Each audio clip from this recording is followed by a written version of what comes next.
Hello students, I would like to welcome you to the first video of Python programming playlist. This video is made as a resource material for the Skill Enhancement course Elective 1 in the third semester of Computer Science major for CBCS undergraduate syllabus of Guwahati University. So, without any delay, let's get started with the powerful snake of the programming world. So what is Python? Python is an easy to learn, powerful programming language. It is basically a high-level general purpose programming language which is designed to be used for writing software in the widest variety of application domains. Hence the term general purpose. It is easy to learn with its simple syntax and uses efficient high-level data structures. It also facilitates object-oriented programming.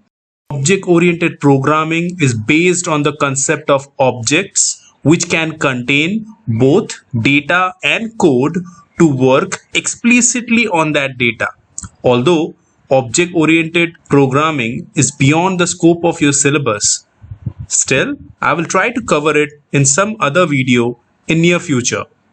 If I talk about the Python's elegant syntax and the dynamic typing feature, which means you do not have to declare a variable explicitly for using it, and with its interpreted nature makes it an ideal language for scripting and rapid application development. Yes, you have heard it right. Python uses an interpreter which runs the Python code in a linear fashion, which makes it comparatively easy to debug in case of any errors. Let's get started with the history of Python. So Python was created by Guy van Rossum in 1980s, but it was first published in February 1991 at Centrum Wiskunde and Informatica, which is basically National Research Institute of Mathematics and Computer Science in Amsterdam, Netherlands. So, what's the story behind the name? See, Rossum doesn't particularly like snakes, although this particular programming language is named after his favorite BBC TV show, Monty's Python Flying Circus. How cool is that? Imagine me developing a programming language and naming it The Flash. I love Flash. Anyways, the Python programming language is derived from ABC programming language, which is another general purpose programming language developed at the same institute. This language has a major influence on the design of Python programming language since Rossum, who developed Python as we all know, previously worked for several years on the ABC systems in the mid-1980s. So, thanks to his vision to make a new programming language based on ABC, which is much more simpler and easy to use, gave birth to Python. We got different versions of Python. It started from Python 1.0 in 1994, which has went till the version Python 1.6 till September 2000. In October 2000, Python 2.0 was released, which had a major release as a form of Python 2.7x in July 2010. At the same time, in 2008, Python 3.0 was also released with some major features. Now at this particular point of time, in the year 2020, we have two versions, Python 2.x and Python 3.x. Now the question is, which one should we use? Since we have two tools at our disposal, we will be using Python 3 since Python 3 is the future.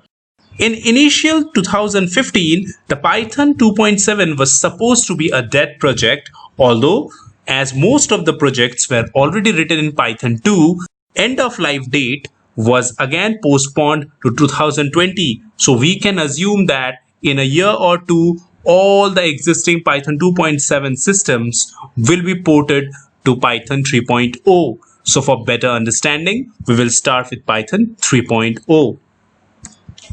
Now let's talk a little bit about the features that Python offers. Python is very simple and minimalistic language. It is very easy to understand the codes as you read it, as it simply resembles reading English, although a very strict English given the syntax. At the same time, Python has a very easy to learn curve since the syntax is very simple. The third feature of Python can be listed as its free and open source nature. That is, one can simply build a Python code and then distribute it to other developers for free. So, given its free and open source nature, the community of Python developers is very dynamic. At the same time, Python is a high-level programming language. It simply means that you can simply write your code in the given syntax and you don't have to worry about the low-level details, such as managing the memory used by your program. At the same time, Python is highly portable. It simply means that you can write a Python code on Linux and then run it on Windows. Since Python is available in all the possible operating systems in the world. You can use Python on GNU Linux. You can use Python on Windows, FreeBSD, Macintosh, Solaris. It even works on your PlayStation. And at the same time, there are platforms like Kiwi which can be used to create games for your computer, iPhone, iPad and Android. As I have already told you in the first slide that Python is interpreted in nature and this requires a bit of explanation. See, a program written in a compiled language like C or C++ is converted from the source language to a target language, which is basically the language which is spoken by your computer. We call that language binary code, that is 0 and 1s, with the help of a compiler. When you run the program, the linker or the loader software copies the program from the hard disk to the memory and then it starts running it. However, in case of Python, it does not need any compilation to binary. You can simply run the program straight from the source code. Internally, Python converts the source code into an immediate form called bytecodes and then translate this bytecode into the native language of your computer and then runs it. All this actually makes Python much easier since you don't have to worry about compiling the program, making sure that proper libraries are linked and loaded. This also makes your Python program much more portable, as I have already told you, and you can copy it from one machine to another. Another feature of Python can be the object-oriented feature. Python supports procedural-oriented programming as well as object-oriented programming. In procedure-oriented programming, just like in C, the program is built around procedures or functions, which are basically reusable pieces of programs. In object-oriented languages or in object-oriented programming, program is built around objects which combine both data and functionality. Python is very powerful, yet it offers a very simplistic approach to the interface of object-oriented programming if you compare it with the complex languages like Java. On the very other hand, we have this another feature of Python, which is its extensibility.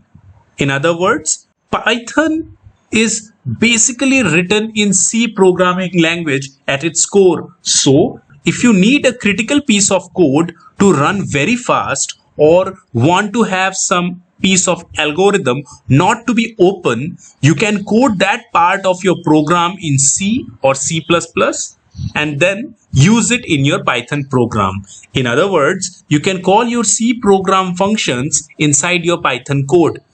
This works the other way around as well, which makes Python embeddable. In other words, you can embed your Python program inside your C program and make it work. At the same time, the Python standard library offers a huge amount of functionality.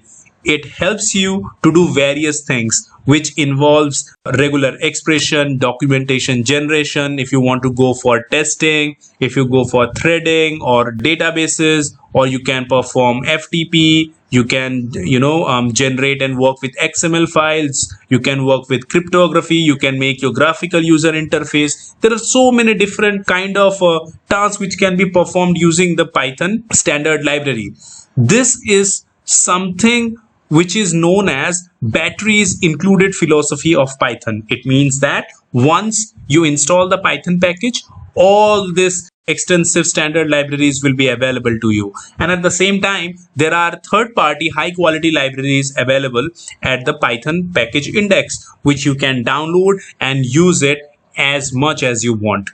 Okay, now let's talk about the applications of Python. See, Python is used in almost every possible domain right now. It is used in web development with the help of frameworks like Django, Flask, and Pyramid. You might know the social media platform called Instagram to share your photos. Do you know that the Instagram is made entirely on Django framework, which is basically a Python-based web framework? Talking about game development, Python has several libraries like Pygame or PySoy, using which you can actually develop your interactive games. There are several games which has been made using Python 3D engine, such as your Civilization 4, Disney's Toontown Online, or there is a very good game known as Vega Strike. All these have been built with the help of Python. As the third application follows, this is basically it deals with the rapid growth of machine learning and artificial intelligence in our day-to-day life. Do you know most of the developer, they prefer to use Python as a go-to language to develop their machine learning and artificial intelligence models. Since Python has a very simple syntax and it offers a wide range of extended libraries such as NumPy, Scikit-learn, Pandas, and even we have TensorFlow from Google. With the help of these libraries, one can easily develop the machine learning and AI models, and this entire development cycle becomes very fast, rapid, and easy. As we know that in terms of data science, in 21st century, information is knowledge and data is money. So if we can extract some relevant information from the given data, which can actually help us to calculate the risk and increase the profit of a particular organization, then that particular level of task can be achieved with the help of Python. There are several libraries such as Pandas, NumPy, in order to perform the data mining techniques. And at the same time, we have visualization data libraries such as Matplotlib, Seaborn, with the help of which we can actually plot some beautiful graphs to get the insight of our data. At the same time, as I told you that Python is used for most of the application development. So when you make a software in Python, you can also make the graphical user interface with the help of the libraries given by Python. The default library which is provided by Python in order to make the GUI is tkinter. However, you can also use the third-party libraries such as Kiwi, PyQt, or PySide. I personally use PySide to generate a very beautiful GUI for your application. Now let's talk about web scraping applications. Did you see an ad in TV from a company called Trivago, which can actually compare the rate of multiple hotels from different sites? That's a pure example of web scraping application. In case of web scraping application, various data from multiple websites is been taken into a single platform, and then certain amount of operations are performed on the data, and it helps us to perform this price comparison, job listing, research, and other sort of developmental activities. And this web scraping applications actually work on that. Then we have this business applications, which are a bit complex since these are used by the business entities. And the desired properties of such applications are that it has to be scalable, it has to be extensible, and it has to be easily readable. And as we all know from the features of Python, that Python offers us all these properties.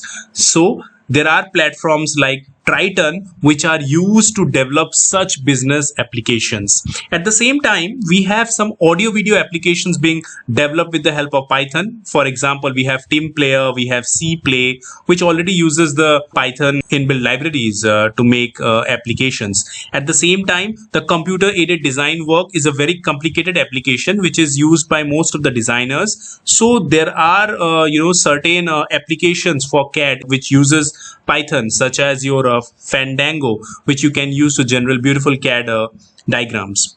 Now, when we talk about the last application, Python can be used in embedded systems. See, Python is based on C, as I already told you, which means that it can be used to create embedded C software for embedded applications. And a very well-known embedded application could be the Raspberry Pi, which uses Python for its computing. I will suggest you to Google Raspberry Pi for more information. And that's all. That's all for our introduction to programming with Python. We have learned that Python is very easy to learn and deploy. Python has the right combination of performance and features, and since it is a free and open source software, so the community of developers is very dynamic. So if you ever have any doubt, you can post your queries in all the forums available throughout the internet, and the developers will help you out. An example of such a forum can be Stack Overflow. Anyways, thank you students for listening to this first introductory video to the programming with Python. In the next coming video, I will show you how to install Python in your Linux and Windows machines. Stay tuned.